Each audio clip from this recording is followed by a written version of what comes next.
404 year not found. Casablanca.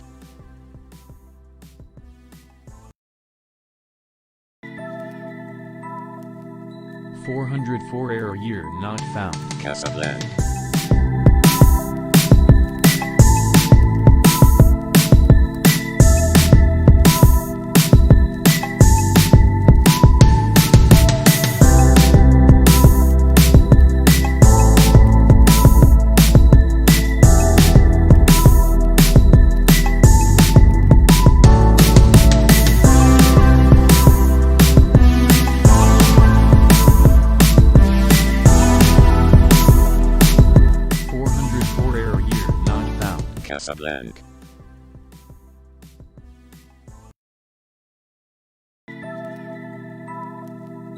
404 year not found. Casablanca. 404 year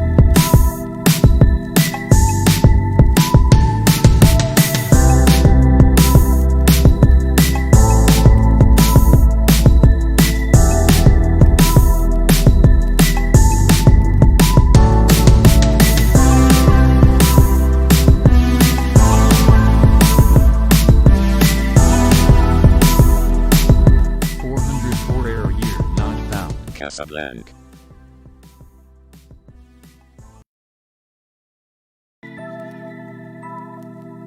404 year not found. Casablanca. 404 year not found.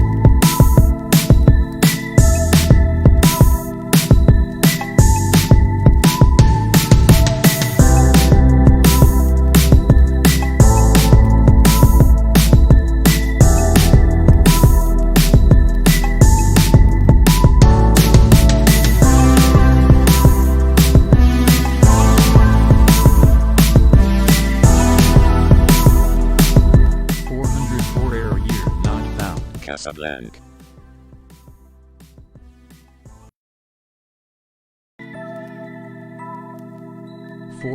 404 year not found. Casablanca.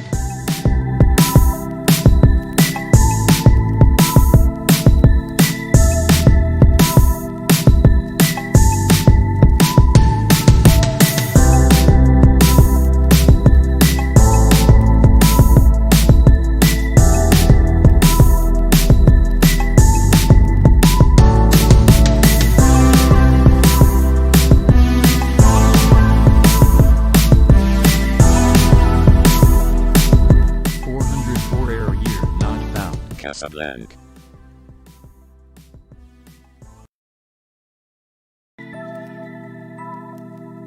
404 year not found. Casablanca.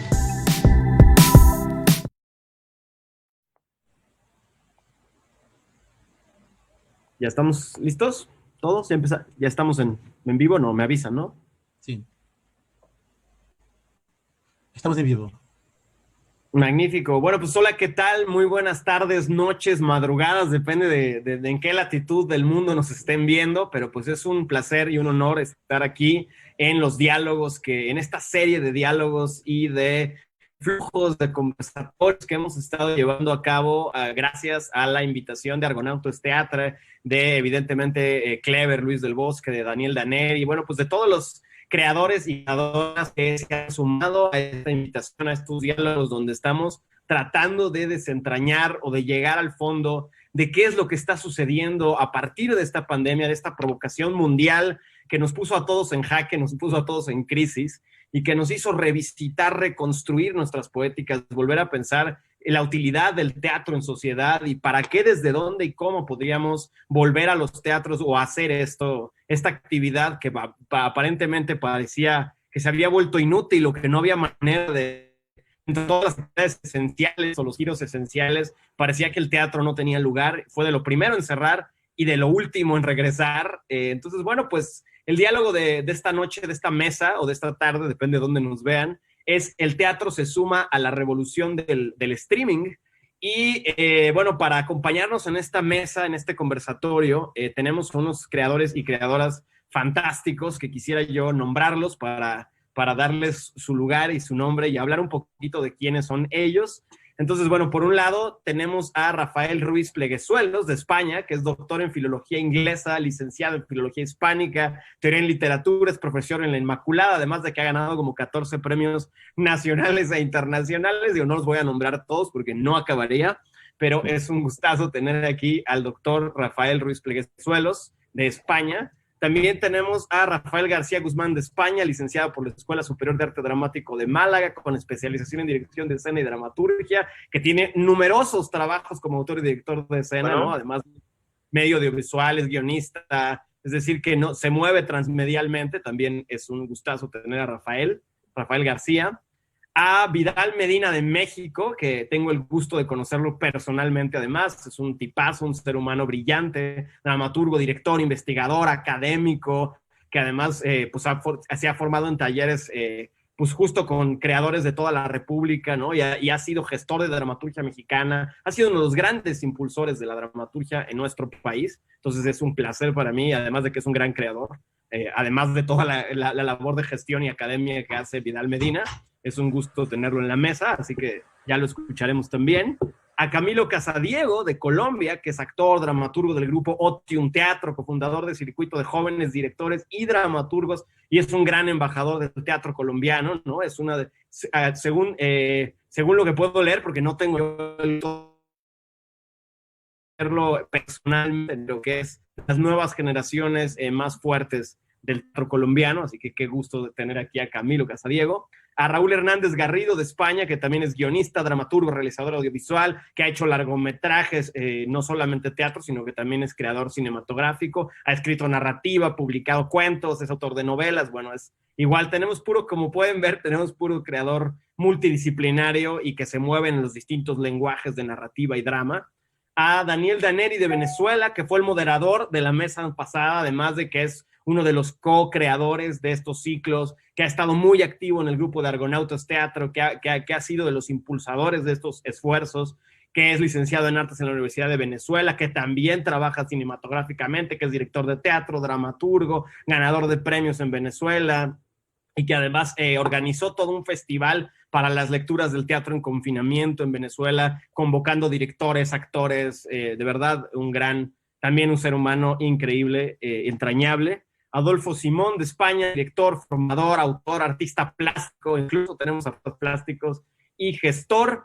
Y también tenemos a Óscar Galán de España, dramaturgo por encargo, experiencia en textos de creación propia, adaptaciones clásicas modernas, experiencia en textos de formación, profesor de Dancerti, ESAD, Departamento de Asignaturas Teóricas, licenciado en Arte Dramático.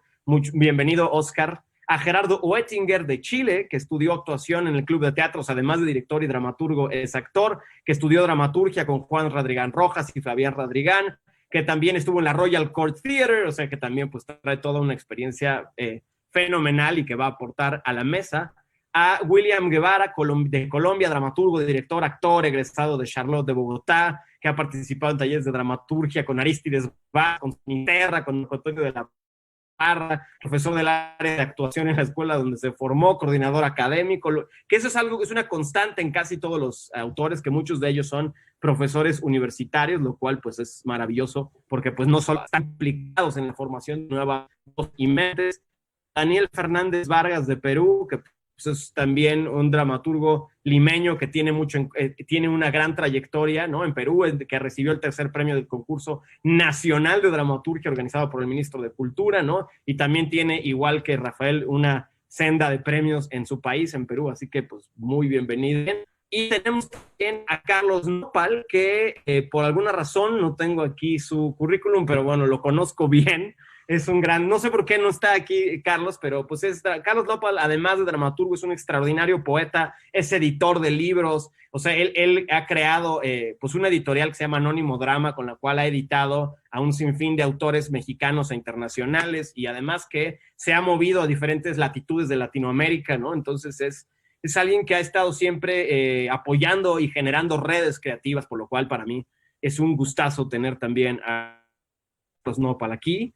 Y creo que me falta nada más por nombrar a Basilio, no sé si, que tampoco su currículum, pero no, sí, y Basilio Álvarez, pero no, sí, exactamente, que creo que no tengo su currículum, pero bueno, si acaso se pudiera presentar él, unos cuantos de sus premios y sus logros más representativos, sería un gustazo. Si no, bueno, ya me lo están haciendo llegar, una disculpa por esa, es fundador de la agrupación teatral Esquena. Ah, maravilloso. Disculpen que no tenga yo aquí la información, pero bueno, trato de darles a todos su lugar y su momento. Entonces, bueno, habiendo ya hecho las presentaciones pertinentes que me parecen importantes, ¿no? Porque quizá conocemos a algunos de los creadores que están aquí en esta mesa, pero no necesariamente a todos. Pero ahora, como dice Cristo, por sus obras y sus palabras los conoceréis. Entonces, pues ya será mejor escucharlos de viva voz y saber qué es lo que tienen que aportar a esta mesa de El Teatro se suma a la revolución del streaming. Entonces, bueno, primero que nada, yo quisiera preguntarles a cada uno de ustedes, y voy a ir pasando la palabra, y de ahí pues se irán dando de la mano para llegar al final de esta primera ronda de preguntas. Quiero saber cómo cada uno tuvo que enfrentar el reto específico del streaming como herramienta de transmisión de su dramaturgia y de su poética. Es decir, a partir de este suceso, de este cataclismo mundial que es la pandemia, me imagino que habrá quien haya decidido no entrarle al streaming, así que sea una postura férrea de no querer participar de esto, pero tanto los que hayan decidido hacerlo como los que hayan decidido no hacerlo, me gustaría mucho saber desde dónde tuvieron que partir ideológicamente, posturalmente, autoralmente, para decir quiero o no quiero formar parte del streaming, y una vez que decidieron los que lo hayan hecho formar parte de esta revolución del streaming, ¿qué planteamientos se tuvieron que hacer de su poética? ¿En qué sí decidieron poner sus canicas? ¿Dónde quisieron apostar? ¿Dónde decidieron no entrar? Si lo hicieron por Zoom, si lo hicieron por WhatsApp, si lo hicieron por Instagram, si lo hicieron por Facebook. ¿Qué lenguajes? Y cómo esto los obligó a repensar y reentender el teatro como tal, ¿no? El teatro como herramienta de transmisión humana, ¿no? De problematización y de crisis de lo humano. Entonces, me gustaría saber cómo cada uno tuvo que enfrentar este reto, y sin más, pues le cedo la palabra a Rafael Ruiz Pleguezuelos, que fue el primero en presentar, para que nos cuente cómo él tuvo que afrontar esta dinámica del streaming para su teatralidad, ¿no? Muy bien, pues muchas gracias, y aprovecho para agradecer el que se me dé la oportunidad de estar aquí, el trabajo de presentación y de moderación, y bueno, y un saludo a todos los compañeros que están en la mesa. Pues yo ando recuperándome del golpe.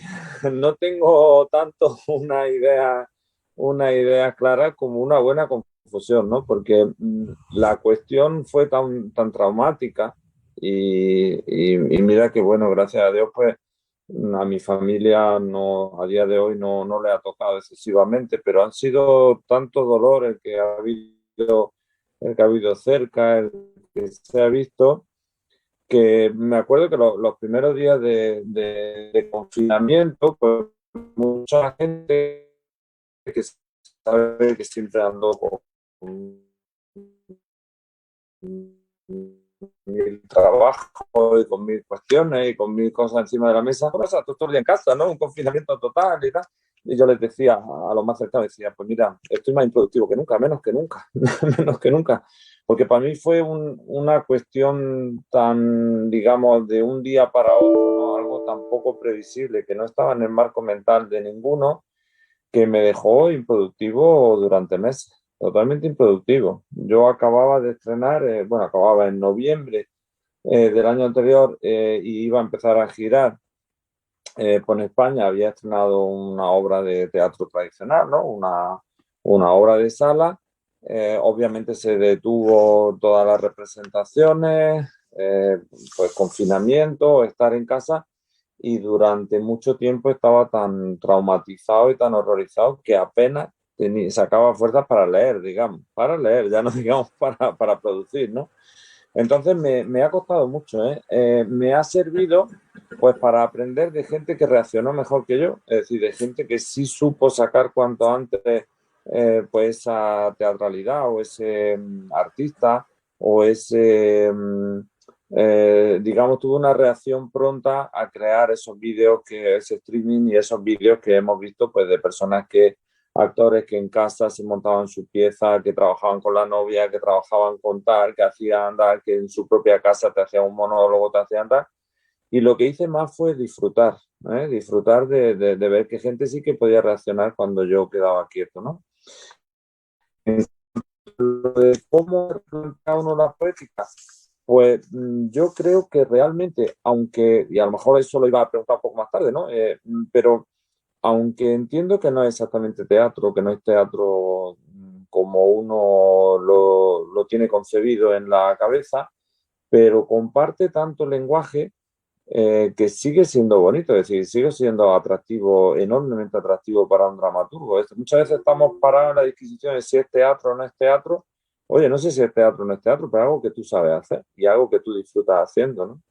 Entonces sí creo que para un creador no hay que dejar tantas cosas, ni hay que soltar tantas cuestiones, ni hay como que olvidarse y hiperreciclarse, porque es un lenguaje que siendo distinto está en las cualidades de quien trabaja contigo, de con quien tú sueles trabajar, en las formas que sueles hacer, ¿no? Entonces yo creo que es solo, bueno, pues lo verdaderamente duro para mí ha sido el cambio mental, es decir, el ajustarme a trabajar en unas condiciones de sufrimiento y unas condiciones de pandemia.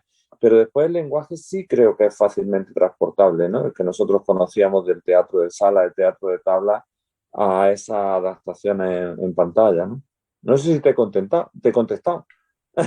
Sí. Espero que No, la sí. verdad es que esto que dices, sobre todo me quedo mucho con dos cosas, con el tiempo para leer, ¿no? Que general fue una pausa obligada, pero y que justo yo nunca había leído más que en la pandemia, o sea, nunca había yo tenido tanto tiempo para Efectivamente. leer y leer novela, leer teatro y incluso desconectarme del teatro, que eso es algo que no sé si muchos queramos decir en voz alta, pero yo también agradecí de pronto no hacer teatro un año y medio y no pensar todo el tiempo en teatro y no estar involucrado en 4 puestas en escena, sino decir, a ver, pausa, ¿no? No solamente querer continuar así con esta neurosis de seguir presentes y creando y que nadie se olvide de nosotros. Y de pronto siento que ese miedo a desaparecer que los teatreros tenemos tanto por lo efímero de nuestro quehacer, me gustaba mucho que decías, tuve tiempo como de parar y de leer Sí, sí, no tanto de hacer, sino de pensar, ¿no? O sea, sí, creo sí. que eso, la reflexión, me gusta mucho eso que dices. Y por otro lado, pasándole la palabra a Basilio, ¿no? Que le quedé mal con la presentación, pero que ya tuve a bien investigar rápidamente, ¿no? Y que además ellos sí hicieron en esta puesta en pantalla, ¿no? Hicieron un montaje de supervivencia creativa, me encanta el nombre, montaje de supervivencia. O sea, ahorita que hablaba yo de sobrevivir, de seguir presentes, hicieron con el grupo Esquena este montaje a partir de un taller, tengo entendido, ¿no? Y me gustaría que nos platiques, Basilio, justamente cómo repiensas tu teatro para la pantalla desde Esquena y para el Zoom y este taller y el resultado, cómo fue, y que nos platiques, además pues, de la provocación que había yo hecho, cómo fue para ti, para Esquena, el convocar, no solo tener que hacerlo poéticamente, sino invitar a otros a participar y ser generadores de este diálogo y de una poética que incluya a los demás y que les ayude a encontrar el camino, ¿no? Gracias, Javier, y bueno, saludos a todos, un placer estar aquí y gracias a Clever también por invitarme. El caso mío es un poco extraño porque yo emigro de Venezuela por las cosas que creo que todos los que están aquí ya conocen, la problemática tanto económica como social del país. Y emigro a España, principalmente por mis 2 hijos acabados de graduar de bachilleres y mis 2 padres que tienen 86 y 90 años buscando, primero para los mayores, medicinas y seguridad, y para los jóvenes unos inicios de estudio que tengan un futuro, ¿no? Porque en Venezuela, por la problemática que ya conocemos, era muy difícil, sobre todo para esos dos extremos. Perdón que he hecho este cuento personal, pero tiene que ver con el hecho de que yo me despido del teatro. O sea, yo que fundé el grupo Teatral Esquena y realicé un camino de 40 años en el teatro venezolano, siendo uno de los grupos más productivos y no solamente actuando, yo soy actor, director y no me considero dramaturgo, pero he escrito muchísimas obras obligado por mi papel educativo y formativo. O sea, he tenido que escribir obras con grupos de jóvenes en sus talleres de formación, porque al uno tener un grupo de jóvenes y por el tipo de trabajo que nosotros realizamos, pues no consigues la obra ya escrita para 22 jóvenes donde no sé, 20 son mujeres y 2 son hombres, por ejemplo. Entonces empecé a escribir teatro juvenil para lograr el objetivo de esos talleres de formación. Entonces en marzo cuando pasa esto, yo me había despedido del teatro. O sea, yo estoy en un país en donde nadie me conoce, nadie sabe quién soy y 40 años de carrera como actor y director de teatro en diferentes grupos en Venezuela quedan, bueno, en el maravilloso recuerdo. Pues llegas a un país en donde eres cero, eres nadie. Bueno, eres nadie, no, digo artísticamente porque no te conocen. Y bueno, tienes que aceptar una realidad en la cual empiezas a buscar trabajo en otras circunstancias porque conseguir trabajo dentro de la material artístico, pues ya aquí hay bastantes españoles realizando su trabajo, ¿no? Y llega algún venezolano de 56, 55 años cuando llegué, que tampoco es que soy una persona que viene a los 20 a empezar a echar para adelante, ¿no? Entonces a mí me pasa algo muy interesante. Esta cuestión de la pandemia, yo sigo con contacto con mi grupo, Daniel Daneri es de mi grupo en Venezuela. Estaba Armando Álvarez también y después emigró a Buenos Aires. Juan Carlos Hogando es otro. Bueno, y mucha gente de mi grupo sigue trabajando en Venezuela. Y yo apoyándolos desde acá. Entonces, lo que hizo esto es devolverme al teatro. O sea, a mí al contrario de lo que pasó en general con mucha gente, me abrió una ventana para yo poder seguir haciendo teatro, mientras que a otros se las cerraba en el sentido de que no podían hacer teatro. Y eso fue muy interesante para mí, porque ya yo había como cerrado la puerta y decir, bueno, Basilio, ya bastante teatro hiciste y debes sentirte muy orgulloso. Ahorita tocan otras prioridades, como es mantener una familia, buscar un trabajo y bueno, y seguir para adelante. Y en el futuro sabe Dios que si te vuelves a encontrar a ese ser tan querido. Y yo como siempre he pensado que el teatro tiene su propia vida, o sea, es un ser que tiene su propia existencia y que se generan acciones de acuerdo a cómo tú te comportes con él te lo devuelve, pues para mí fue muy aleccionador eso. Nos reunimos un día en marzo cuando arrancó la pandemia y Daniel Daneri fue el primer promotor, porque él ya trabajaba muchísimas cosas por medio de esta plataforma, no de Zoom específicamente, pero sí de manejarse con internet, en contactos con otros. Y yo dije, bueno, ¿y si hacemos un taller? Y si hacemos lo que hemos hecho toda la vida, pero por aquí. Porque decían, bueno, pero podemos dar clases. No, pero vamos a dar, es que no podemos inventar, tenemos que hacer lo mismo. Nuestros talleres son talleres que al final terminan con un montaje y escribimos la obra de acuerdo a las personas y tiene un proceso creativo. Entonces, bueno, al día siguiente yo lancé una cosa así un poco loca donde puse, en la primera semana Daniel enseña dramaturgia, la segunda semana yo enseño el trabajo sobre lo que ellos hayan escrito de los personajes, pues soy actor y tengo una formación fuerte sobre todo actoral. Me formé con Juan Carlos Llené y Verónica Odó, dos grandes maestros latinoamericanos de teatro. Juan Carlos, la tercera semana, y Armando Álvarez, que su principal trabajo es de director, y tú te encargas al final del montaje. Y bueno, esa lo llamamos salvando las distancias y lo llamamos, como tú lo acabas de decir, un taller de supervivencia creativa. Y el montaje y todo el trabajo se llamó guardando las distancias, atendiendo a lo que estábamos haciendo. Y la verdad que yo coincido mucho en la mesa anterior con Diego Montoya. A mí me cansa esta plataforma. O sea, yo no he entrado en el amor al teatro por medio de esta plataforma. Pero hay una cosa muy importante que descubrí, que los jóvenes siguen necesitándonos. Que los jóvenes encerrados en su casa y los adolescentes, pues nosotros trabajamos principalmente con adolescentes y jóvenes, nos necesitan encerrados en su casa. O sea, quien no ha hecho todavía una carrera actoral o un trabajo, pero tiene esa pasión y esa necesidad de aprender y de no perder el contacto con la formación teatral, fue lo que a mí más me fascinó. O sea, poder entrar en una casa en Venezuela donde el internet es terrible, donde la seguridad social es terrible, donde los muchachos hacían todo un esfuerzo sobrehumano para asistir a esas clases por internet, incluso yéndose a otra casa, buscando un internet, asomándose por una azotea para agarrar una señal, para ver si robaba el internet del vecino, para ver, o sea, esa a mí me conmovió mucho que la ansiedad juvenil de acercarse al arte seguía viva en nuestro país, con todas las dificultades que eso implica actualmente en nuestro país hacer cualquier hecho artístico. Y eso me conmovió y me generó una responsabilidad muy fuerte. Dice, Basilio, odias esto, odias Zoom, odias comunicarte por una pantalla, odias este tipo de trabajo, pero tienes una responsabilidad de que hay personas que en estos momentos no tienen un contacto presencial con los maestros que están allí en Venezuela específicamente, y que, bueno, y que tenemos años de experiencia con eso, y entonces ahí yo asumí esa responsabilidad, y asumiendo esa responsabilidad terminé salvándome a mí. Porque yo había cerrado todas las puertas y dije, bueno, si no haces más teatro no importa, ya hiciste bastante. Y entonces el teatro se vuelve a comportar como se ha comportado en miles de momentos de mi vida. Es un animal que tiene vida propia y que te agarra y te dice, no, no te vas, ¿me entiendes? O sea, tienes que volver y tienes que estar aquí de nuevo.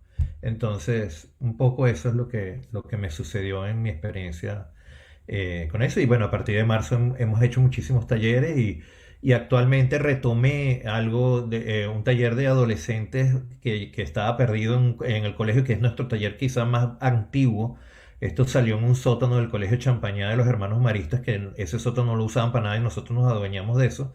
Y esos muchachos se reunieron hace 3 semanas, y se comunicaron conmigo. Nosotros tenemos que retomar ese taller porque esto no vuelve. O sea, hemos estado esperando que vuelva al sótano, que vuelva al colegio, y no vuelve, no regresa. Y entonces, bueno, desde hace 2 fines de semana estoy otra vez con esos muchachos, y cada vez que lo reconozco, cada vez que son 5 minutos para la hora que me voy a encontrar con ellos, estoy sumamente aterrado,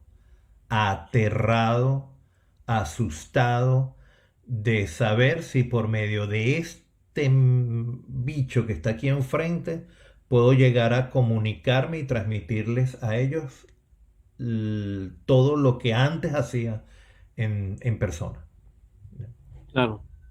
Fíjate que me llama mucho la atención, bueno, por un lado que hablas de tu propia supervivencia, ¿no? Y esta migración que tuviste, esta migración que tuviste que hacer a España por el bien de tu familia y por tu bien personal, dejando todo lo conocido, todo territorio estable, ¿no? Y por otro lado hablar de cómo la pandemia a ti te arrastra de nuevo y te pone en contacto con tu agrupación de nuevo y te hace volver sí, ¿no? Te alejas y la pandemia te arroja como el mar, ¿no? Te vuelve como si fuera una ola, ¿no? Te agarra, te revuelca y te regresa, ¿no? Como sobre todo algo que decías al final que me conmovió mucho, tu responsabilidad con las nuevas generaciones y tu responsabilidad con esta gente, que estos jóvenes que a lo mejor uno dice, yo ahorita ya no quiero hacer teatro o quiero parar, pero ¿cuántos jóvenes no están diciendo, pero yo necesito de ustedes? O sea, nosotros los necesitamos ahí y no se pueden solo desaparecer estos creadores, estas creadoras que de alguna manera son un bastión para la comunidad, ¿no? Somos un sostenimiento simbólico de alguna manera, quiero pensar, los artistas de todas las disciplinas, no solo del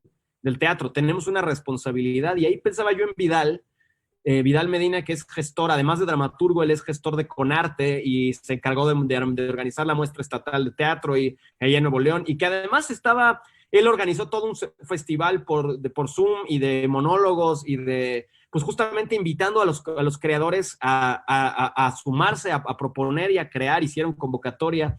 Y pensaba yo mucho en eso, Vidal, a ver qué nos puedes tú platicar al respecto de esta responsabilidad que tenemos de estar ahí para la comunidad. No solamente decir quiero crear o no quiero crear, porque así como decía Basilio, estoy aterrado de meterme a ver si puedo traducirme por Zoom, ¿no? Y a ver si puedo enseñar y a ver si puedo generar una comunidad. Pero tú como dramaturgo, creador y gestor, Vidal, platícame cómo fue para ti, no solo personalmente, bueno, sí háblame de tu poética personal, pero también en esta responsabilidad que tenemos políticamente con nuestra sociedad.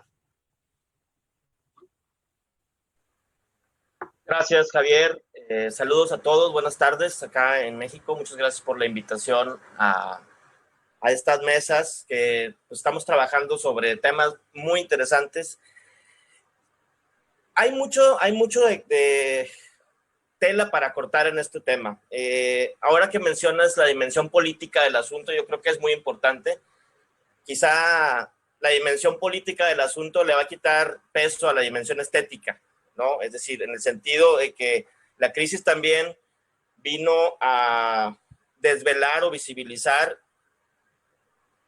cómo el sector artístico y el sector de las artes escénicas está muy golpeado económicamente. Es decir, hay que decirlo, ¿cómo nos pegó la pandemia? Bueno, primero nos pegó en la economía, ¿no? O sea, no es tan sencillo trabajar para hacer teatro, se nos fueron de las manos los ingresos, digamos que no hay que dejar de lado todo ese asunto de la dimensión política y la crisis económica que estamos viviendo, porque sí hay que pensar en cómo salir de esta. Es decir, yo en la mesa anterior escuchaba las diatribas y cada propuesta, si estamos a favor del streaming o en contra. Yo soy de la postura de que hay que retomar el espacio público. Yo soy de la postura de que en el espacio público es donde realmente se hace la política y el teatro hace su política también.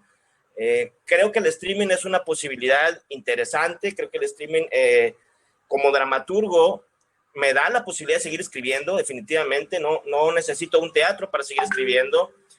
El streaming o un podcast puede servir para yo escribir una dramaturgia y con voces de actores se pueden hacer. He escuchado cosas impresionantes en podcast, la verdad, que a mí me entretienen, ¿sí? Hay por ahí se las recomiendo, una miniserie que se llama Caso 63, de un guionista chileno, Fernando Rojas creo que se llama, o Julio Rojas, muy buena, es decir, está muy bien hecha, está muy bien producida, son como 6 capítulos de 15 minutos y es bastante llevadera escucharla, ¿no? Entonces, creo que el streaming brinda posibilidades, pero sí considero que la política se hace en el espacio público y en la arena pública, y ahí es donde el teatro, desde mi punto de vista, tiene que estar. ¿Qué he hecho yo en esta pandemia? He escrito y no he producido casi nada. Lo único que produje en streaming fue con un amigo actor de aquí de Monterrey. Intentamos trabajar cada quien desde su casa. Él es un excelente actor.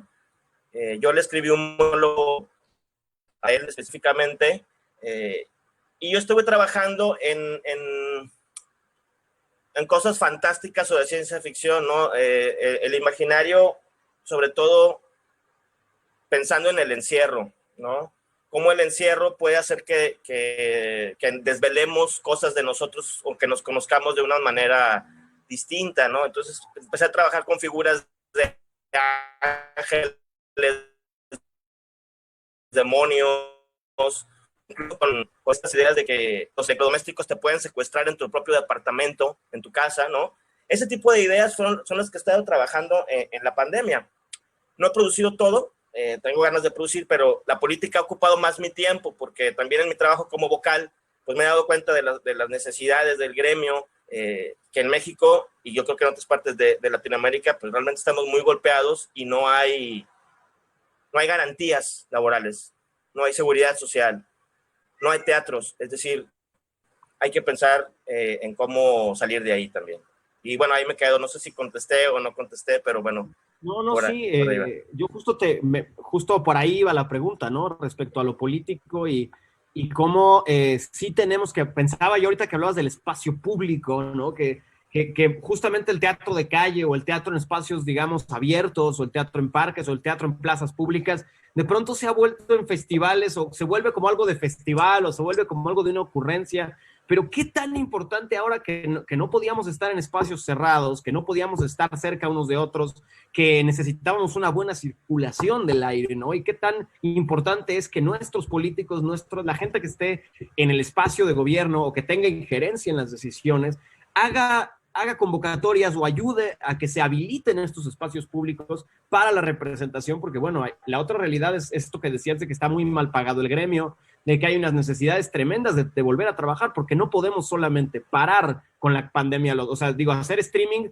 pues bueno, algunos dramaturgos podrán seguir en su casa, hacer una obra por streaming y estar muy tranquilos, pero ¿cuántos directores y actores se quedaron sin trabajo, sin posibilidad de tener un ingreso, ¿no? Y sin posibilidad de ser vistos en lo único que saben hacer y en lo que han dedicado su vida y su existencia, ¿no? Entonces, Me gustaría escuchar al respecto también tú qué opinas, Gerardo Oettinger, acerca de la performatividad y de de la toma de espacios públicos, si es que tienes algo que comentar al respecto, pero también de este espacio de resistencia que es el teatro. ¿Cómo es para ti en este streaming, en esta pandemia, cómo el teatro se vuelve también un espacio de resistencia, de no dejar de alzar la voz ante problemáticas políticas, de no dejar de ser esos que también estamos ahí para incomodar de alguna manera y seguir hablándole a las clases trabajadoras, a las clases, a todas las clases, ¿no? No solo ser ese espacio de intercesión humano, ¿no? No sé cómo lo veas, Gerardo. Hola, ¿cómo están? Antes quería saludar a Carlos, que fui compañero de él en Argentina con Tantanian, en un taller súper interesante. Estuvimos en Buenos Aires y, bueno, hola Carlos, ¿cómo estás? Yo he prestado atención a todo lo que se ha dicho sobre si es teatro o no es teatro. Aquí también en Chile se dio mucho esa discusión.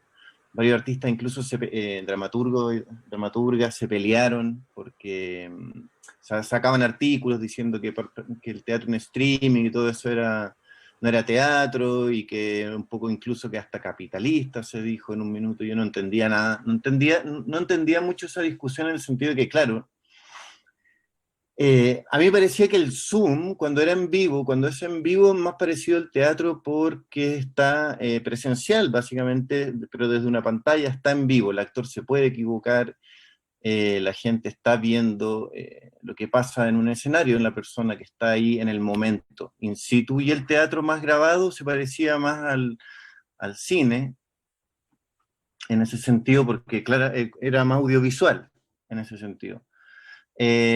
A mí el teatro en general no me funcionaba mucho cuando intentaba hacer una réplica de lo que uno hace en el escenario y se grababa eso, y me funcionaba más cuando se utilizan escenarios al aire libre o en otros lugares, en una casa, en un sótano. Ahí yo sentía que el video, la grabación, la escenografía y todo cobraba eso audiovisual. Y lo que a mí siempre más me gustó es el podcast, el radioteatro, que es súper antiguo realmente. Y toda esa discusión si es teatro o no es teatro es bien teatral, porque es como un Hamlet, ser o no ser, lo hago o no lo hago. Yo creo que hay que hacerlo, es porque no hay otra que hacerlo, a no ser que uno prefiera estar en su casa sin hacer, o escribiendo. También para mí son tiempos de escritura, más que nada. Y siento yo, por ejemplo, los bailarines, el tema del cuerpo tiene un problema más grande que los dramaturgos, que en cierta manera, si yo voy a escribir una obra para el teatro, o un guión de cine, o un podcast, pienso básicamente que en el formato puedo ocupar el mismo formato para hacer la obra, o pensar como si estuviera... yo tampoco, muchas veces uno escribe para el teatro antiguamente, el teatro en las tablas, y no pensaba que estaba en un desierto, ni siquiera pensaba después cómo se iba a montar en ese teatro. Entonces, en cierta manera, el mismo ejercicio. Y en cuanto el teatro también es un arte, y estamos en resistencia todo el tiempo, y las resistencias son una especie de guerra, en cierta manera. Y uno tiene que estar atento a la tecnología y ver los cambios y ver cómo se llega al otro, porque el teatro sigue llevando un mensaje. El teatro político, o la comedia, el teatro igual lleva un mensaje, una experiencia, y yo creo que la gente de todas maneras prefiere el teatro presencial, eso está claro. Yo creo que excepto el radioteatro, que la mayoría de las personas con que hablo me preguntan, y con la mayoría que hablo me dicen, no, el radioteatro le encanta, y siempre el Zoom como que pone una cara que le aburre, que no sé qué, a otros les gusta. Es más complicado porque está la pantalla, no sé, eso es como una sensación más que nada, mi opinión en esto.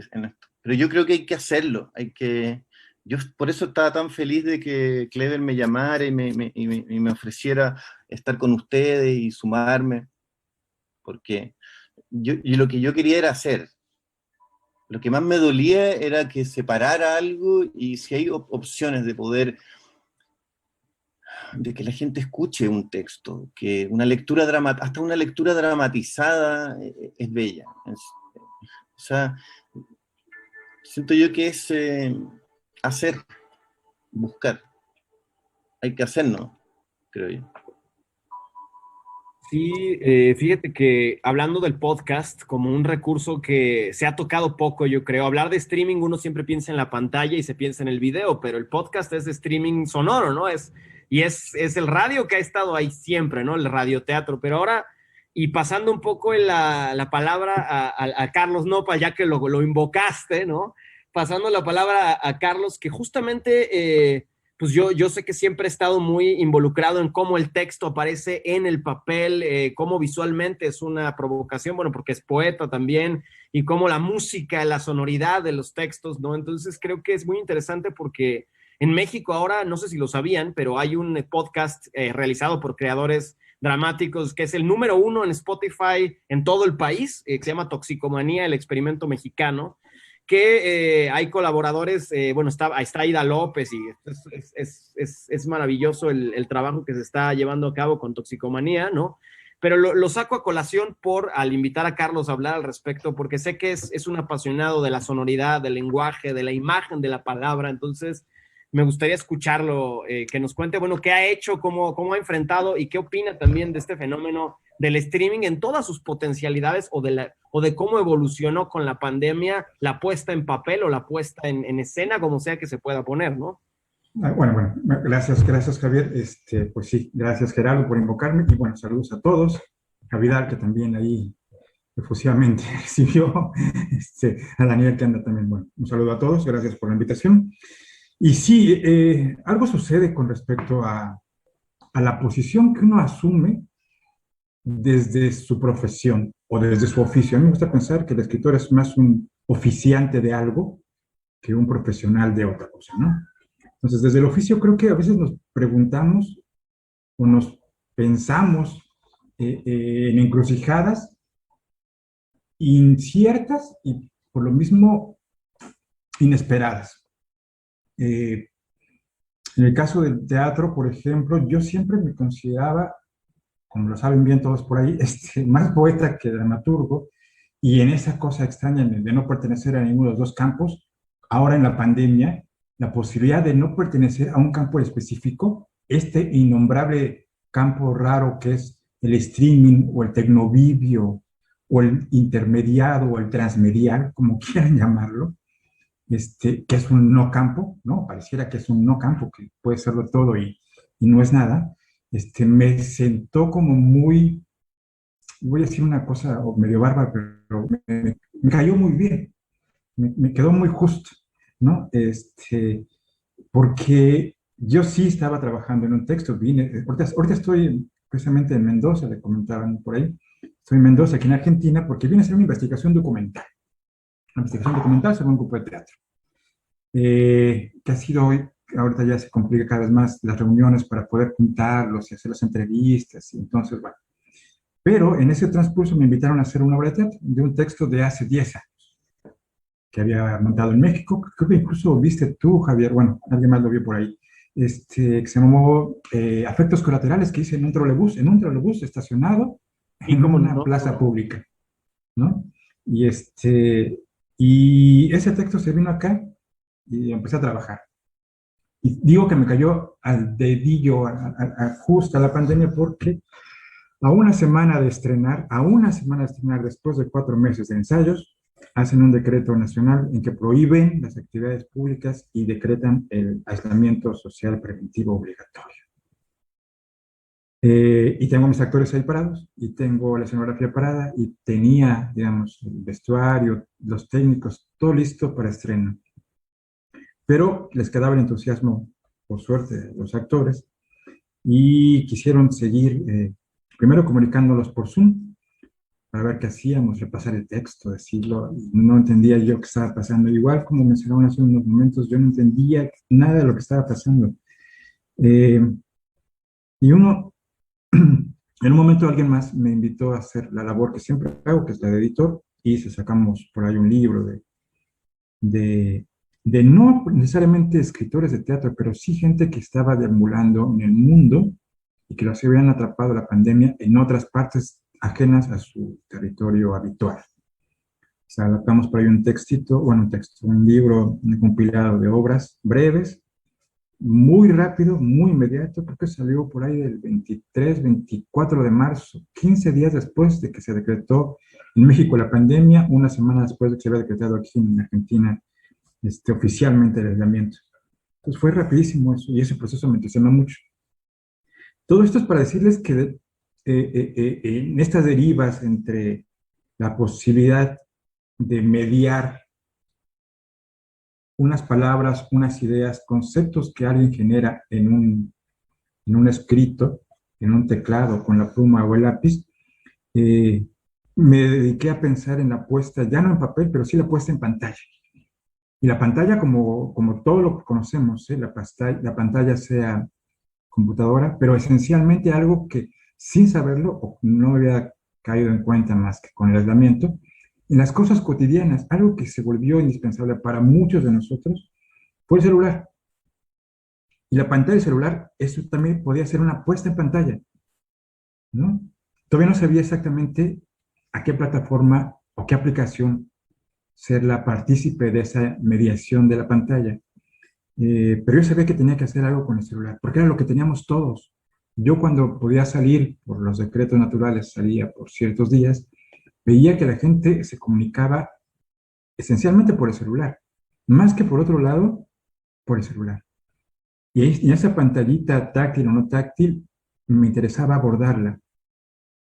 Primero sí quise hacer o ver lo que hacían otras personas y me parecía como muy tímido ese acercamiento, es decir, no entendían que estaban ocupando una herramienta cotidiana que, y perdón que lo diga, pero generaciones mucho más jóvenes que la mía lo dominan a la perfección. Pueden chatear, pueden videograbar, pueden contestar encuestas, pueden hacer todo simultáneamente en una pantallita de 6 pulgadas, ¿no? De 6, 7 pulgadas. Y cosa que a mí me parecía extrañísimo que mis contemporáneos, al menos de teatro, no se dieran cuenta de esa potencia. ¿A qué voy? A que la pantalla, la intermediación de la pantalla de un texto también permitiría, creo yo, expandir casi como hipervínculo las posibilidades del texto, las posibilidades del teatro.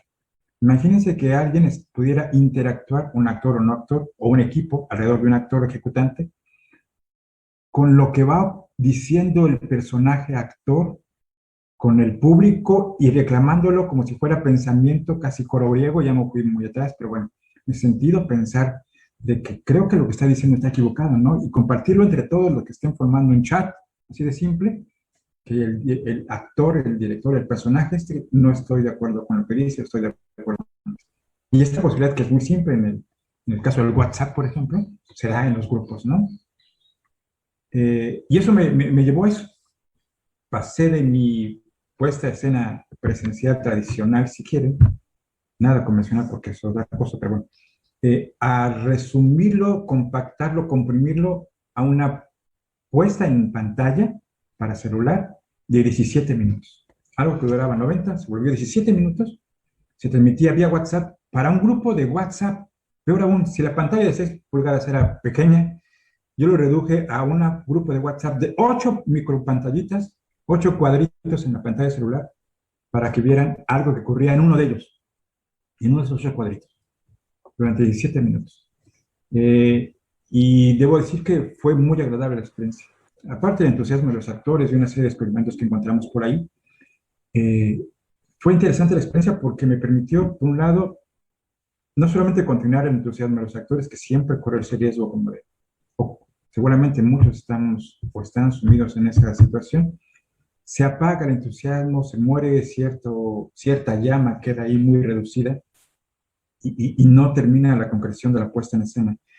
Y aunque era un espacio distinto al que se imaginaba, no estaba espacio escénico, sino un espacio virtualizado, transmedializado a través del celular, tuvieron contacto con cerca de 400 espectadores.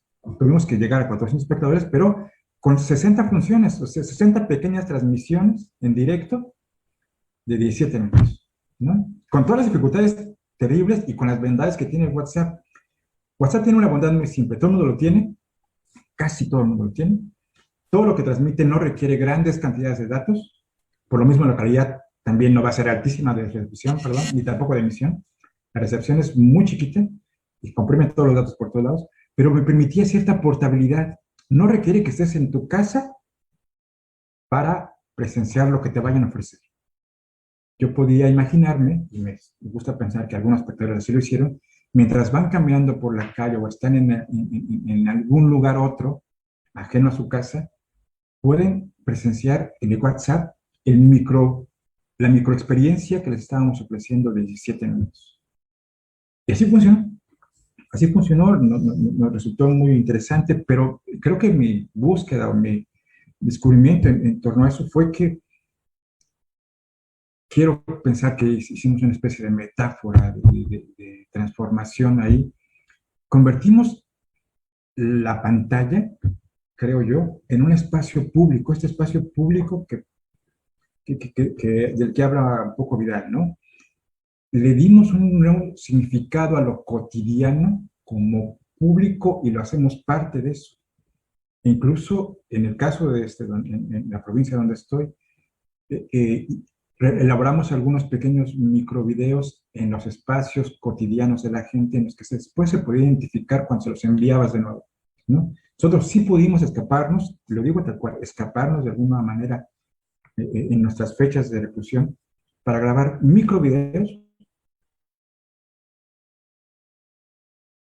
No podía estar ahí, ¿no? Porque no le permitían salir, porque no debía salir, porque según el decreto no salían. Nosotros hacíamos pequeñas experiencias de 2-3 minutos en espacios públicos para que la gente lo presenciara a través de nosotros, ¿no?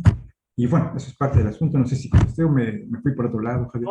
No, fue muy interesante precisamente porque creo, y yo, o sea, justo por eso te lo preguntaba a ti, en el asunto de que yo sé que tú, pues sí has tratado como sí has experimentado mucho en lo que se ve, lo que no se ve. Hablabas de algo que me encanta, que es la liminalidad del espacio ausente, el no lugar.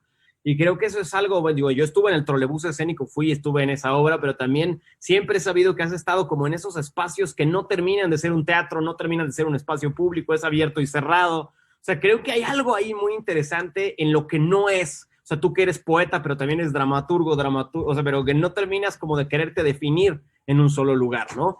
Y creo que eso es algo muy interesante del teatro. El teatro, por más que la gente diga si esto es o no es teatro, como ya comentaban en este foro, yo digo, pues nada, ya dijeron, ¿no? Nada más teatral que el no poderlo encasillar, que el no poder encontrar los términos o las palabras para decir qué es exactamente ese fenómeno que nos convoca. Y hablabas también de algo que me gustaría invitar a Camilo Casadiego a comentar al respecto, pero hablabas de cómo, de alguna manera, pues con esto que estabas haciendo, pues podías convocar a otras personas y llegar a otras personas y a los actores y meterlos a todos ahí y difundir el trabajo y que lo vieran un sinfín de personas que a lo mejor no lo hubieran podido ver y que a lo mejor no hubieran podido acceder, o sea, todos estos 4,000 espectadores, tengo entendido, en esas transmisiones de 17 minutos, el poder, llegar con un teatro que en otras condiciones no hubiera podido llegar. Y Camilo, que hizo esta dramaturgia en clave femenina, esta antología de teatro breve, que también estuvo haciendo monólogos en la cuarentena, o sea, que también estuvo experimentando en esta llegada a público y en esta transmisión de textos y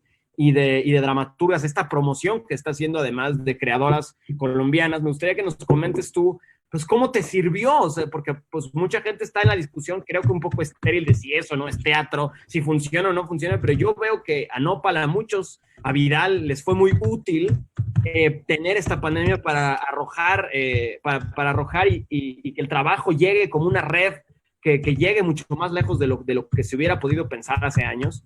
Entonces me gustaría, Camilo, que nos cuentes cómo ha sido para ti útil esta pandemia para transmitir el trabajo, esta teatralidad, ¿no? Bueno, muchas gracias por la invitación, Clever, por este espacio tan maravilloso, compañeros. Un saludo para Vidal, para Daneri y para todos, Basilio, que estuvo montando la obra Reloj de Arena y que quedé muy contento con el resultado y el ejercicio del streaming. Primero que todo, a nosotros nos inundó el miedo. Yo creo que en el momento que nos cierran las salas, había una incertidumbre grande. ¿Qué vamos a hacer? Es la pregunta. Digamos, aquí se cancelaron 2 festivales de teatro, el Festival de Teatro Alternativo y el Festival Iberoamericano de Teatro en Bogotá, donde prácticamente es el lugar de encuentro de los artistas escénicos. A mí me cogió no sabía qué hacer, de verdad, como que fue una semana que no sabía qué hacer, pero quería preguntarme por el lugar de encuentro. Entonces, lo primero que yo hice fue hacer conferencias, que nos escucháramos así sea desde la virtualidad. Yo no conocía absolutamente nada de Meet ni de Zoom, y lo que yo hacía era compartirles mi clave de Otium Teatro y que hagan un en vivo directo, y yo no tenía problema con eso, pero que nos encontráramos de alguna manera. Resulta que eso tuvo un efecto porque tanto los artistas como el público tenían la necesidad de escuchar algo distinto a lo que es el coronavirus, algo distinto, hablar de poéticas. Creo que ya nos habían llenado de tanta información sobre una pandemia donde prácticamente el mundo estaba lleno de miedo. Y que lleguen los artistas a hablar de sus poéticas y de sus posibilidades de hacer teatro, me pareció como la primera herramienta. Yo, yo cancelé todo lo que estaba haciendo en montajes. Yo no sabía cómo hacerlo virtual, no tenía ni idea. Y poco a poco fui conociendo las plataformas dentro de esas Meet y Zoom, y fui haciendo talleres. Era el lugar de encuentro. Entonces los talleres empezó a generar como un vínculo bien interesante, pero me di cuenta que los talleres asistía gente de otros países, maestros, y empezamos a hacer una red. Digamos, el circuito de la joven dirección y dramaturgia y Otium Teatro cree mucho en el trabajo colaborativo entre redes. Cada uno tiene sus potencias. Digamos, esta es una, y miren lo que estamos haciendo. A pesar de que cada uno está encerrado en sus casas, estamos acá haciendo una mesa de diálogo, hablando de nuestras experiencias. Cada uno de los artistas, digamos, no solo en Colombia, sino en Latinoamérica, tenía la necesidad de mostrar sus trabajos. En mi caso, sí me dediqué a escribir. La dirección sí la dejé un poco de lado hasta el final, como que hasta final de año empecé como con la dirección, pero yo me dediqué a escribir, pero asimismo empecé a generar unos puentes de diálogo entre varios dramaturgos para que escucháramos nuestros textos. Eso empezó a generar pues una ola bien interesante, y dentro de esa ola hablé con mi compañera, una dramaturga colombiana, Claudia Arcila, y ella me dijo: Camilo, yo le voy a hacer la competencia del circuito, pues, molestando me decía, y voy a hacer la circuita de jóvenes directoras y dramaturgas. Y entonces yo le dije: ¿me estás hablando en serio o es simplemente una broma? Y me dijo: no, es en serio. Y armamos el encuentro así, con una broma, que después el encuentro fue citar a todas esas dramaturgas de México. Es Fernanda del Monte, Janet Juárez, Adriana Bantín. Empezamos a hacer una convocatoria por medio del Facebook, y que nosotros pusimos de manera informal que íbamos a hacer un encuentro de dramaturgas, y nos escribía mucha gente. Entonces estaba, y no solo las dramaturgas ni las directoras, porque también era de dramaturgas y directoras, sino que también nos escribían espectadores que querían ver y escuchar los textos. Entonces ya la necesidad no era de los artistas, sino también del mismo público, que como que sentía que a pesar de que el teatro está golpeado, les hacía falta. ¿Sí? Dentro de eso hicimos lecturas dramatizadas, armamos el encuentro, y finalmente hicimos la recopilación de unos textos. Pasamos una convocatoria aquí, nos ganamos la convocatoria del Ministerio de Cultura para hacer publicación, y dentro de una semana se publica el texto Dramaturgia en clave femenina, con el propósito de unir a las dramaturgas, unir el gremio teatral, que el gremio teatral no se trata de hombres y mujeres, sino en este caso que quisimos darle ese protagonismo a la voz femenina, y que sin duda hay unas grandes artistas en esta recopilación, y así nace esta antología, y vemos que el trabajo colaborativo, independiente que estemos encerrados, cada vez se vuelve más fuerte, cada vez se vuelve más, con más impacto, ¿sí? Doy como ejemplo también este encuentro, tenemos ya una publicación de dramaturgia del confinamiento, donde prácticamente no nos hemos visto de manera presencial, pero que aquí nos convoca, la mesa de diálogo nos convoca la publicación del libro con 13, 14, 15 obras, donde prácticamente no solo es para nosotros, sino para el público que quiera acceder a él. Entonces estas redes colaborativas cada vez nos hacen más fuertes. Ya como que estamos perdiendo un poco el miedo.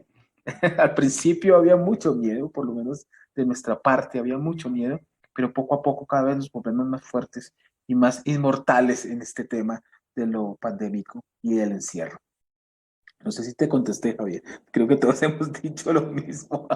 No, es que cada quien está aportando cosas muy interesantes, porque justo esto que decías, que me parece brillante, que es, empezaste a dar talleres, empezaste a explorar las herramientas, pero de repente por juego y no juego, oye, y si armamos un festival, y si armamos una convocatoria, y de repente gente de otros países, y de repente ya hay todo, o sea, esto que hiciste de clave femenina, que se ganaron esta beca del ministerio, es decir, que cosas que hubieran sido impensables o muy complejas de elaborar, que también ya lo decían, o carísimas, costosísimas, ¿no? De poder tener a tantas autoras, autores y gente convocada en un mismo interés que es el teatro. Es decir, por un lado está la pausa, pero por otro lado, cómo realmente ha reactivado un sector que yo creo que estaba muerto o aletargado en muchos sentidos, estaba muy onanista, muy el solipsista, ¿no? Dando vueltas sobre una misma microcomunidades, ¿no?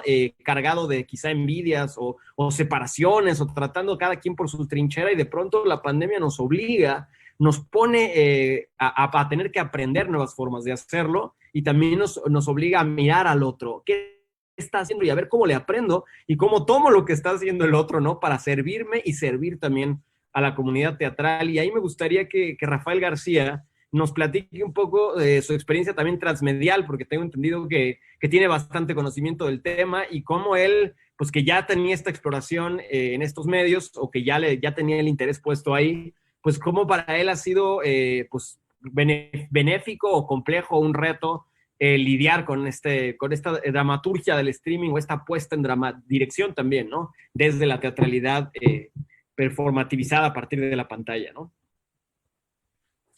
Gracias, Che. Bueno, a mí el inicio de la pandemia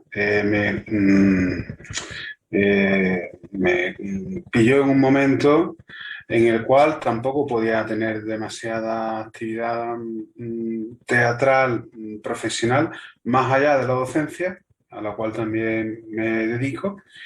Y ese año de inicio de la pandemia, además doblemente, porque también estaba cursando un máster como alumno justamente de creación audiovisual y arte escénica. Entonces estaba a tiempo completo sumido en la formación. Por un lado impartiendo clases de dirección escénica, por el otro pues recibiendo clases en un máster. Bien,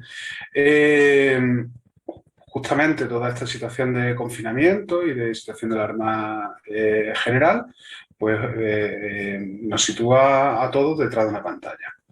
Entonces, pues me veo como tantas personas impartiendo clases a través de una pantalla, justamente impartiendo clases de teatro a través de una pantalla, con la paradoja que resulta eso, a la vez que también pues sigo formándome en un máster de creación visual y arte escénica, también a través de una pantalla. Lo que da mucho tiempo para reflexionar justamente sobre ese asunto.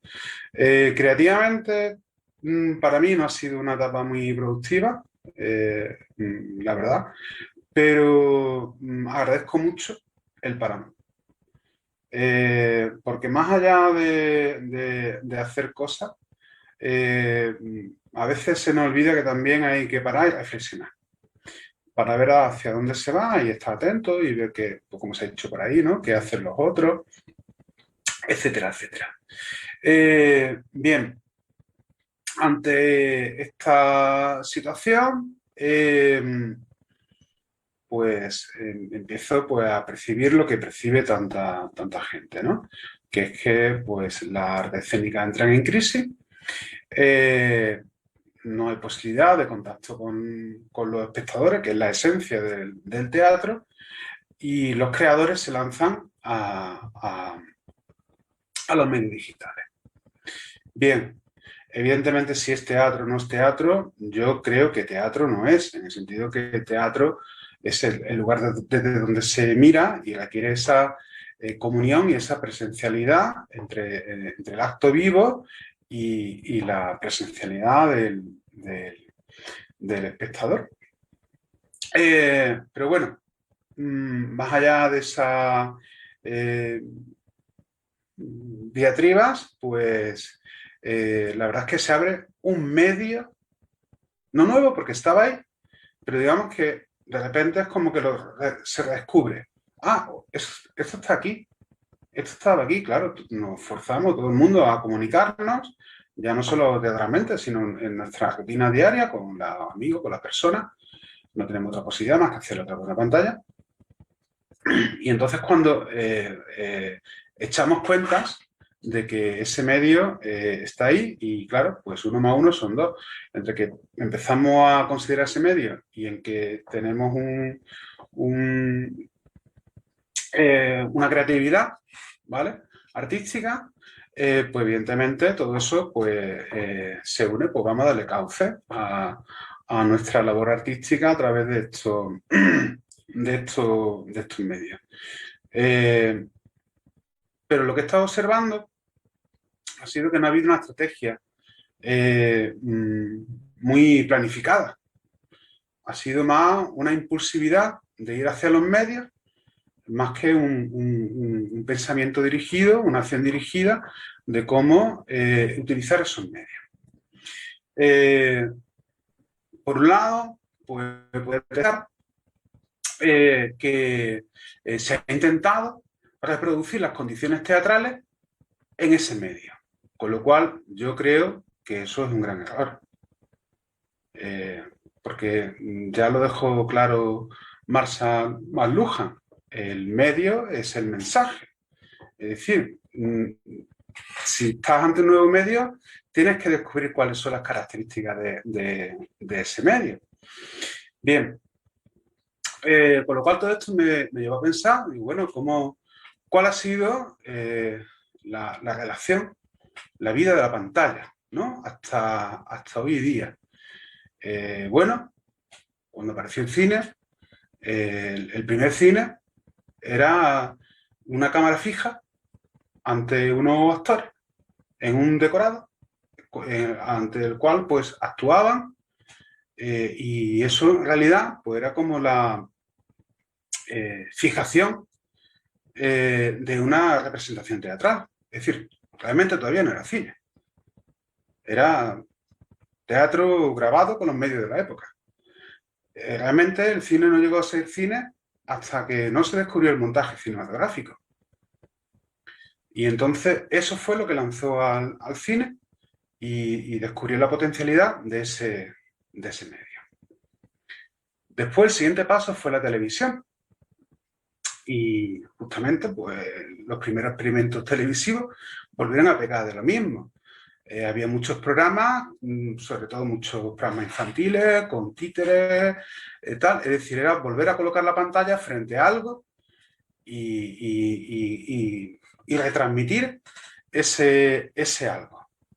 Bueno, diferencia es que cabía la posibilidad de hacerlo en directo, cosa que el cine no lo hacía. El cine no directo, pero la televisión sí. O retransmitir un contenido grabado como series o una película, o es decir, meter el cine en la televisión, etc. Pero realmente la televisión no empezó a hacer televisión hasta que no explotó su cualidad principal, que es la de hacer consciente al espectador de lo que está pasando allí, es directo y de que puede irse a cualquier lugar del planeta y contarte una historia desde cualquier sitio, y todo eso te lo meten en el salón de tu casa. Y ese era el potencial de la televisión. ¿Y cuál es el potencial de las pantallas de hoy en día? Pues eso yo creo que es lo que justamente está por explorar. Y ahí tenemos que hay muchos tipos de pantallas y hay mucha posibilidad de usar esas pantallas. Porque podemos usar videoconferencias como una herramienta, como esta, por ejemplo, videollamadas, podemos utilizar hipertexto, podemos utilizar vídeo incrustado, es decir, las capacidades intermediales son mucho más potentes en este medio. Entonces, si como creadores queremos realmente dominar este medio, tendremos que conocer cuáles son sus capacidades. Claro. Bueno, pues muchas gracias, Rafael, por esta brillante intervención, precisamente hablando de las capacidades técnicas y de la pantalla y de la puesta en pantalla y de cómo la cinematografía y la televisión pues también se tuvieron que encontrar cómo separarse del teatro y empezar a construir un lenguaje. Nos queda poco tiempo, pero no por eso vamos a dejar de escucharlos a todos. Primero quiero despedir a Vidal, que ya se tiene que ir y que, bueno, hizo una brillante aportación en cuanto a la política pública del teatro y del espacio público. Entonces, gracias por estar aquí con nosotros esta tarde-noche. Y a los que restan por hablar, les voy a pasar rápido la palabra. Voy a intervenir ya muy poco yo, nada más voy a ir pasando para que todos puedan hablar, nada más saber que, pues bueno, como las mesas se han ido alargando, lamentablemente, pues lo que ha sucedido es que pues se van como, nos tenemos que ir acelerando y lamentablemente queda poco tiempo. Entonces, Raúl Hernández, me gustaría mucho, tú que eres cineasta también, y para que retomes donde dejó un poquito Rafael García, acerca de la pantalla como medio y de cómo también hay una poética que los teatreros igual y no conocemos muy bien y que se nota mucho en las puestas por streaming, que no hay una concepción del cuadro, que no hay todo, o sea, que no hay toda esa inteligencia quizá. Estaba hablando un poco Rafael de encontrar esa tecnicidad, ¿no? ¿Cuáles son los valores técnicos de lo que estamos haciendo? No sé si quieras aportar por ahí o discurrir por otro lado, ¿no? Pero bueno, con esta conciencia también del tiempo, por favor. Sí, sí, completamente, y comparto mucho lo que dice Rafael. Ese tema de qué es teatro o no es teatro, pues yo creo que ya empieza a desdibujarse el tema. Esto de la pandemia lo que ha hecho ha sido acelerar experiencias previas a ese teatro a través de la red, pero que no es simplemente el teatro filmado. Un teatro filmado que yo he perpetrado. Yo he hecho adaptaciones de teatro para televisión, para cine e incluso teatro en directo. O sea, yo he plantado cámaras delante de óperas, obras de teatro y se han visto en pantallas transmitidas a través de internet. Esto antes de la pandemia. O sea, es algo que se va haciendo. Ha estallado completamente ahora con el tema de la pandemia y de repente todo el mundo se ha horrorizado. ¿Por qué? Porque no teníamos el teatro para ir.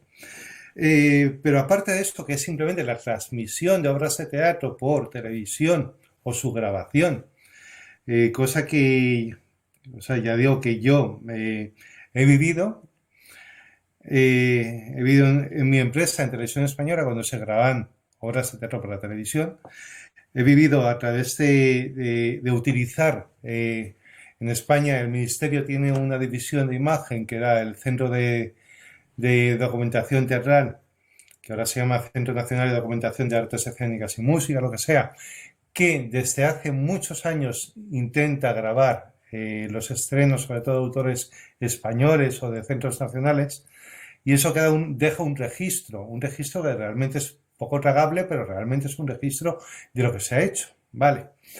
Aparte de esa labor de registro que tiene la grabación de teatro, aparte de esa labor de difusión, que vamos a decir que no es teatro del todo, pero hay otra cosa que se abre completamente, que es ese punto, donde lo ha dejado Rafael, que es el nuevo lenguaje que se está desarrollando ahora, que ha explotado, pero que yo tenía noticias de 10 años antes de obras de teatro que se hacían en teatro y que no se veían en el teatro, sino que tú las veías en tu casa. Las veías en tu casa a través de una red y que combinaban diferentes lenguajes. Y que no es una simple cinematograficación de la escena, que es lo peor, o visualización, que es simplemente, eso sería hablar de un fetiche, de una prótesis, de algo que simplemente lo único que te está llevando a casa, y yo he sido cómplice y culpable de esto, te está llevando a casa cosas que tú no puedes ver dentro del teatro. Yo cuando lo he hecho he intentado crear otro lenguaje para de repente esa creación escénica de la cual me empapaba tanto hasta el punto de que me la conocía el montaje al pie de la letra, punto a punto, de repente darle otra nueva dimensión. Vale, pues ahora, aparte de todo eso, de repente se está desarrollando, como vuelvo a decir, algo que combina la acción teatral, el directo teatral, ese acto de comunión extraño que puede revitalizarse a través del streaming, no a través simplemente de la filmación, de la transposición en cuadros, en planos de la escena, sino a una nueva escena, que digo que no es moderno, pero el confinamiento lo ha puesto en primer punto de vista, en el cual de repente no hay muchas más posibilidades, y más posibilidades de esa cosa tan horrible que ha sido la incorporación de la pantalla dentro de los escenarios, que es algo de lo que no hablamos. Yo, antes de la pandemia, por ejemplo, me vi una obra de teatro que al mismo tiempo era una película, con formato completo de película, podía haberse puesto en cualquier festival, con cámaras en escena, de repente te iban recreando una película y no sabías si mirar a la película o mirar la puesta en escena. Eso hemos visto mucho. Vale, pues ahora hay algo que no es ni la obra de teatro ni la pantalla que te está sucediendo la obra de teatro, sino que es otra nueva realidad. Y es otra nueva realidad, y en eso he estado experimentando mucho a lo largo de estos años, y muchísimo con esto del confinamiento, que es la creación de nuevas formas de teatro en la cual no te sujetas a la materialidad del cuerpo, a la materialidad de la escena, a la materialidad de lo que ocurre, aunque puedes utilizarlo, sino que tienes otros recursos. Y que de repente puedes, jugarlo con lo que es la pantalla, lo que estás viendo, pero cruzada completamente con otros lenguajes. Y no hablo estrictamente de lenguaje cinematográfico o televisivo. Es más, estoy hablando de incluso lo que estamos viendo y que empieza a desarrollarse ahora, y que no es simplemente teatro filmado, yo creo que tiene un campo realmente que nos puede sorprender y que se está cruzando con muchas experiencias de teatro postmoderno y postdramático. Y ahí es donde me interesa este teatro por streaming, que ojo, que aparte de sí, podemos elaborar dramaturgia por pantallas y dramaturgia de los imaginarios a través de esta trascendencia de la escena, pues yo creo que va mucho más allá, que estamos llegando a un teatro imaginario, a un teatro que a lo mejor fue soñado en los años 1910, 1920, 1930 por las vanguardias, y que ahora tiene unas nuevas posibilidades tecnológicas. Y ojo, que esto se está quedando viejo. Quiero decir que el teatro de pantalla se está quedando viejo y que quizá dentro de 5 años nos riamos de todo esto cuando de repente el 5G nos traiga el teatro por inmersión, el videoteatro, el teatro de streaming por inmersión. Y de repente eso no será ni teatro por pantallas ni el teatro en escena, que tendrán su vida propia y nadie va a decir que va a morir. Y nadie va a decir que vamos a dejar de ir al teatro. Posiblemente al cine estamos dejando de ir, gracias a Filmin, a Movie o a esas plataformas. Pero al teatro no vamos a dejar de ir, pero de repente estamos ganando una nueva forma de teatro y dentro de 5 años quizá con una dimensión brutal que va a ser ese teatro con realidad aumentada, que ya es posible, o ese teatro incluso de inmersión en espacios diferentes. Con los lentes estos que ya lo estaban haciendo en Alemania y lo están haciendo en Inglaterra, que veas teatro sin salir de tu casa y ya tengas todo a tu alrededor y ya sí.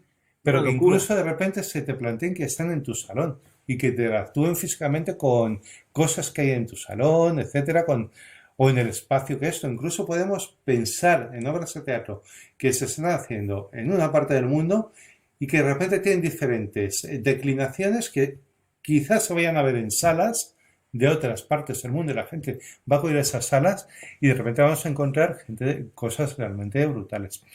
A ver, un ejemplo chusco de esto es los conciertos que se están haciendo ya en salas, en las cuales se recrean a cantantes muertos como María Callas, como Michael Jackson, etcétera, de todo tipo. Y la gente va de repente a escuchar una orquesta o una banda en directo con un cantante holográfico. Bueno, eso me parece también otra prótesis, pero de repente el campo que se nos está presentando de aquí a 10 años es brutal. Y no es simplemente teatro filmado. Por ahora este teatro por pantallas, hablas tú del teatro por gafas de realidad aumentada y de realidad en 3D. Y yo creo que sujetaros, porque dentro de 10 años vamos a tener diferentes realidades que nunca van a agotar, ni a cerrar, ni a matar al teatro en escena. Pero de Me repente parece vamos a tener nuevas dimensiones. una de reflexión teatral. muy, muy Y de pertinente. la escritura. Lo bueno es que la escritura teatral vamos a dejar de pensar, voy a escribir para este espacio, aunque sea espacio vacío, para 3 personajes, para 3 actores, y de repente vas a plantearte que estás escribiendo ya para otras cosas. Y yo creo que es una salida muy interesante para el teatro contemporáneo. Sí, sí, sí, me parece muy pertinente. Más lástima que ya cuando tenemos que terminar metiste toda esta bomba, porque sí, es toda una bomba, ¿no? De las nuevas maneras, ¿no? De inmersión y que al rato va a estar un dragón holográfico y le escribirás un personaje. Digo, es que se nos está abriendo un universo. Me gustaría que hablaran los que faltan, que ahora sí que tome la palabra cualquiera de los dos Danieles, Daniel Fernández, Daneri o Oscar. Quien quiera tomar la palabra, solo les recuerdo que hay que tratar de ser breves. Dejó una bomba, Raúl, pero sí tratar de No, cerrar porque Oscar es de la mesa siguiente. se nos viene el tiempo encima. Mira la No, siguiente. yo solamente quiero, mi intervención va a ser así de rápida. Es una disculpa cargada de vergüenza por la falta de respeto de no haber enviado la semblanza de Basilio a tiempo para que la pudieses leer al inicio de esta charla. No, fue Me mi responsabilizo problema. absolutamente por ello. Comentar que quiero que la intervención sea absolutamente complementaria a lo que dijo Basilio, porque fuimos de la mano en este camino a lo largo de todo el 2020 y que ha sido también una experiencia de absoluta supervivencia. Por acá siempre se dice en Venezuela que el teatro está en crisis y yo por lo tanto siempre estoy en crisis porque es lo único que sé hacer, teatro. Entonces, que hayan llegado estas herramientas un poco a abrir una ventana hacia un nuevo proceso creativo desde el punto de vista de lo teatral, pues ha sido una salvación también para mí.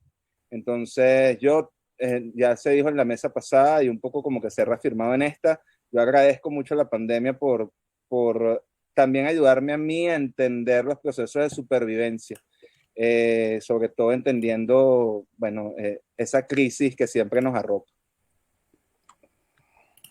Muy bien, me parece muy, muy clara la postura y le agradezco mucho a Daniel de además que pues hizo una moderación extraordinaria de la mesa anterior, entonces muchas gracias y todos los esfuerzos que hace por este colectivo, no quiero dejar de agradecérselo. Y no tomo más tiempo yo, así que ¿quién más quiere tomar la palabra de los restantes para que esto se agilice y podamos cerrar esta mesa y pasar a la final? Es que creo que ya hablamos todos, creo. Todos los que... No, según yo Sí, falta... estamos todos. Sí, ya hablamos todos. Es que Oscar, creo que Daniel no está así. y Oscar es de la Oscar no siguiente iba... mesa, ya estamos todos listos. Sí. Es que yo lo tenía yo a Oscar en mis currículums, no sabía. Bueno, disculpen. Entonces, bueno, qué gusto, la verdad, para mí moderar esta mesa fue un deleite porque además de que pude compartir con gente brillante sus aportaciones, me abrieron un mundo, ¿no? De todo lo que falta por explorar, porque uno se queda como, bueno, pues ya hice teatro por streaming o ya hice teatro por WhatsApp o ya... Y de pronto hablar con ustedes, yo creo que no solo a mí, sino a todos los que pudieron espectar esta mesa, participar de manera como espectadores o también como ponentes, pues yo creo que a todos nos deja mucho que reflexionar sobre cuál es nuestra responsabilidad histórica, nuestra responsabilidad política y artística, estética, de indagar, porque creo que hablabas de la crisis, Daniel, y yo creo que el teatro es eso, esencialmente es separación, krinein, escisión, y cuando algo se escinde, se rompe, hay todo, se abre una grieta que es donde tenemos que dejarnos caer en ese abismo para descubrir todas esas potencias dramáticas de pantalla, de papel, de lentes de realidad virtual, porque el mundo se está abriendo ante nosotros gracias a la pandemia. Claro que ha sido una tragedia a nivel salud, a nivel humano, pero de las tragedias es de donde nacen las grandes revoluciones del arte. Estoy totalmente convencido de ello. Y gracias a cada uno de ustedes, a Carlos, Basilio, Gerardo, a Daniel, a Rafael, a Raúl, obviamente a Clever, ¿no? A Camilo, a todos los que hicieron posible esta transmisión. Y bueno, pues los dejo con la siguiente mesa, que va a ser la mesa final. Y no sé si Clever quieras decir algo para cerrar esta mesa. Estás en mute, Clever, no te oímos.